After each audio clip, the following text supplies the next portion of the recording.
किस्त नंबर 4। बाजी ने मुझे चुप रहने का कहा और बोले, उस दिन मैंने तुम्हें सब कुछ बता दिया था कि मैं वहाँ किस इरादे से आई थी और मेरी वहाँ जाने की वजह क्या थी, और मैंने अपने शौहर की कमज़ोरी का भी बताया था। तो अब मुझे ये बताओ कि मैं इस काम के लिए दोबारा से वहाँ जाऊँ, ये फिर तुम ही कुछ करोगे? मैं बाजी की बात सुनकर शौक में रह गया। हालांकि मैं पहले से ही समझ गया था कि बाजी क्या चाहती हैं, लेकिन फिर भी मुझे झटका सा लगा बाजी की बात से। बाजी ने फिर कहा, भाई मैं तुमसे कुछ पूछ रही हूँ। मैंने कंघार कर गला साफ करते हुए और थोक निगलते हुए कहा, क्या बोल रही हैं बाजी? ये सब क्या अच्छा लगता है कि आप वहाँ जाकर नए नए मर्दों के साथ सो जाएं? तो बाजी ने कहा, देखो भाई, अगर मुझे ये सब पसंद होता तो मैं तुमसे नहीं पूछती, बल्कि अब तक दोबारा वहाँ जा चुकी होती। क्या समझे? अब बताओ तुम क्या चाहते हो कि मैं वहाँ जाऊँ? ये फिर?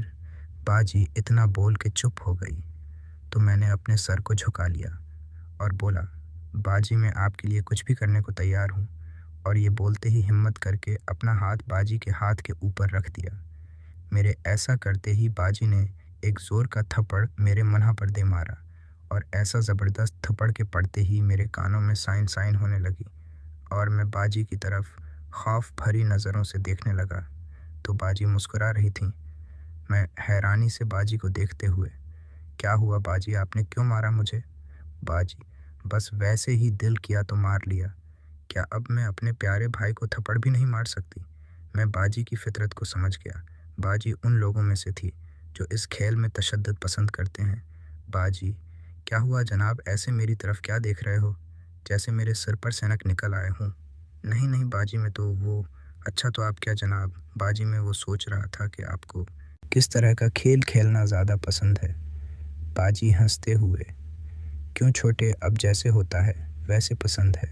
वैसे कितने तरीक़े हैं तेरे पास? मैं, बाजी आपको देखकर लगता है कि आपको खेल खेल में मारना पीटना और मार खाते हुए बदज़बानी भी सुनना और कहना अच्छा लगता है। बाजी मेरी आंखों में कुछ देर तक देखती रही, फिर बोली, अब बोल, ये बातें कोई इनाड़ी करेगा? बड़ा तजर्बा है तेरा, मुझे वाकई ऐसा ही सब पसंद है। क्या तुम अपनी बहन को इस तरह खुश कर सकते हो? मैं अब बिल्कुल बेखौफ हो चुका था और डर नाम की कोई चीज़ मेरे अंदर ना रही थी। मैं समझ गया था कि बाजी मेरे साथ हैं और अब मैं जो चाहे कर सकता हूँ। तो मैंने बाजी की बात सुनते ही एकदम से बाजी के बालों को पकड़ लिया और बोला, हाँ बाजी, बिल्कुल जैसे आपका हुक्म। बाजी, छोटे आज मुझे अपना बना लो। और बाजी अपनी तैयारी पकड़ने लगे, लेकिन मैं यही सोच रहा था कि कहीं मैं बाजी के साथ इस खेल की हामी भरकर कोई बहुत बड़ी गलती तो नहीं कर रहा। लेकिन अब फिर मैं कर भी क्या सकता था, क्योंकि ये खेल अपने आगाज़ पर पहुंच चुका था और यहाँ से पीछे हटना मेरे लिए नामुमकिन सा था। मैंने सोचा अभी होगा, देखा जाएगा। बुला आखिर ये खेल अपने अख्ताम को पहुँचा और हम दोनों बहन भाई इसी तरह लेटे रहे। उस वक्त हम दोनों पर एक सुरूर की कैफियत तारी हो गई थी।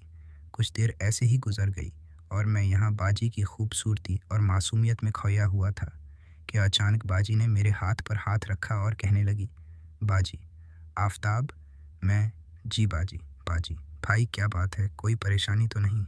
मैं, नहीं बाजी, भला मुझे कैसी परेशानी, बस ऐसे ही थोड़ा सा हैरान हूँ।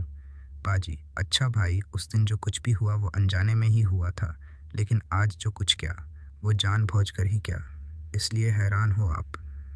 मैं, बाजी की आंखों में देखते हुए बोला, बाजी आपको एक बात बताऊं, आप नाराज़ तो नहीं हो जाएंगी? बाजी मेरी तरफ देखते हुए बोली, नहीं भाई, मैं भला क्यों तुम उस नाराज़ होने लगी, हता कि इस वक्त जबकि मैं तुम्हें अपना सब कुछ मान चुकी हूँ। मैं, बाजी उस रात वहाँ नाइट क्लब में जो भी कुछ हुआ, उस वक्त भी मैं ये जानता था कि सामने वाली लड़की कोई और नहीं बल्कि आप ही हो। बाजी ये सुनते ही एकदम शौक में उठ गई और मेरी तरफ हैरानी से देखती हुई बोली, बाजी क्या मतलब तुम जानते थे, लेकिन कैसे?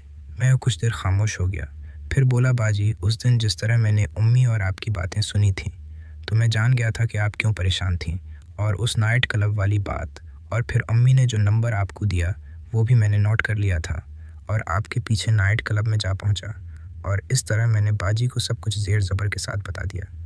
बाजी हैरानी से मेरी सारी बातें सुनती रही और फिर एक बार फिर अचानक से एक ज़ोरदार थप्पड़ मेरे मुँह पर दे मारी। ये तीसरी थप्पड़ पड़ रही थी मुझे और रोती हुई बोली आफताब, सच में तुम एक नंबर के कम यूं इंसान हो।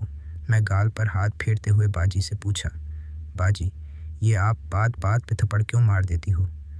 हालांकि आप ये सब अभी इस वक्त अपने पूरे होश व आवाज़ में मेरे साथ कर चुकी हैं।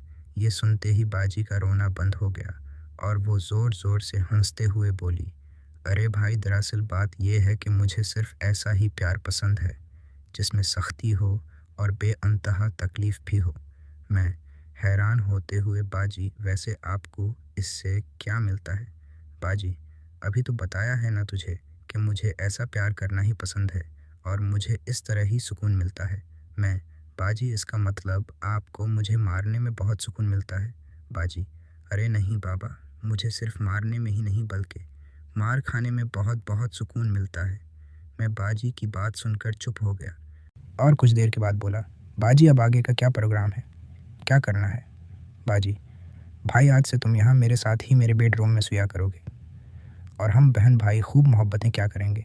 मैं लेकिन बाजी ये कैसे हो सकता है, यहाँ आपके साथ तो आपके शौहर होते हैं और फिर अम्मी जान मुझे हर रोज़ तो यहाँ आने भी नहीं देंगी। बाजी भाई आप अम्मी की टेंशन मत लो, मैं हूँ ना, मैं मना लूँगी और तुम्हारी बहनोई को भी तुम्हारे मेरे साथ रहने से कोई एतराज़ नहीं होगा। मैं ठीक है बाजी, लेकिन अम्मी को आप किस तरह मनाएंगी? मुझे नहीं लगता कि अम्मी इतनी आसानी से मानेंगी। बाजी अरे मेरे भोले भाई, तुम क्या जानो कि हमारी अम्मी जान कितनी बड़ी चालू औरत है। बाजी की अम्मी के बारे में ऐसी बात सुनकर मेरा मुंह खुला का खुला रह गया और मैं हिकलाते हुए, बब बब बाजी क्या मतलब अम्मी भी? बाजी मुस्कुराते हुए बोली, हाँ हाँ मेरे प्यारे भाई, पता है जहाँ तुमने मेरे साथ पहली बार ये खेल खेला था उस क्लब में अम्मी जान डेली जाती हैं और वहाँ क्या होता है ये तुम बखूबी जान चुके हो। मैं बाजी की बात सुनकर दंग रह गया कि मेरी अम्मी जान भी उस क्लब में जाकर पुराए मर्दों के साथ, लेकिन मुझे ये यकीन था कि बाजी मुझसे झूठ नहीं बोल रही और वैसे भी उस क्लब के बारे में भी तो अम्मी जान ने ही बताया था। बाजी को तो वो खुद भी वहाँ गई होंगी, तभी तो उनकी उस क्लब में इतनी जान पहचान भी है। मैं कुछ देर सोचता रहा, फिर हाँ मैं सर हिलाते हुए बोला, ठीक है बाजी, फिर जैसे आप बोलो मैं तैयार हूँ। बाजी अच्छा तो फिर चलो, मेरी जान अपनी बाजी को एक बार फिर खुश कर दो और मुझे भी एक बच्चे की माँ बना दो। मैं बाजी की बात सुनकर हैरान रह गया और बोला, बाजी ये कैसे हो सकता है? तो वो कहने लगे, अच्छा जैसे कुछ देर पहले हुआ, लेकिन इस बार बस फ़र्क ये होगा कि हम ये सारी मेहनत ज़ाया नहीं करेंगे। मैं बाजी की बात सुनकर दंग रह गया और उनसे पूछने लगा, बाजी आप ये चाहती हो कि मैं आपके बच्चे का बाप बनूं? बाजी ने सिर झुका लिया और एक अनोखी मुस्कान के साथ हाँ मैं सर हिला दिया और बोली, तुम सिर्फ बाप ही नहीं होगे बल्कि बच्चे के मामा जान भी तुम ही बनोगे। अपनी ही बाजी से ऐसी बातें सुनकर मेरा दिमाग चकरा कर रह गया। उस रात बाजी ने अपनी मर्ज़ी से मुझसे खिदमत करवाई और फिर हम सो गए और सुबह 9 बजे तक हम दोनों बहन भाई सोते ही रहे। सुबह 9 बजे मेरी आँख खुली तो मैं सीधा वाशरूम की तरफ चला गया, जो कि कमरे में ही था। मैं नहाकर बाहर निकला तो नाश्ता के लिए बाहर किचन की तरफ जाने लगा, क्योंकि बाजी मुझसे पहले ही उठ के जा चुकी थीं। जैसे ही मैं किचन में पहुंचा तो वहां ज़फ़र भाई को बैठा हुआ देखा। उन्हें देखकर मेरे तो 14 तबक रोशन हो गए, क्योंकि ज़फ़र भाई उस वक्त स्लीप शॉट में थे। मुझे अब समझ नहीं आ रही थी कि ज़फ़र भाई रात को किस वक्त आए थे, क्योंकि बाजी के साथ तो सारी रात में ही बेड पे बेपर्दा ही पड़ा सोता रहा था। दोस्तों मज़ीद देखें किस्त 5 में।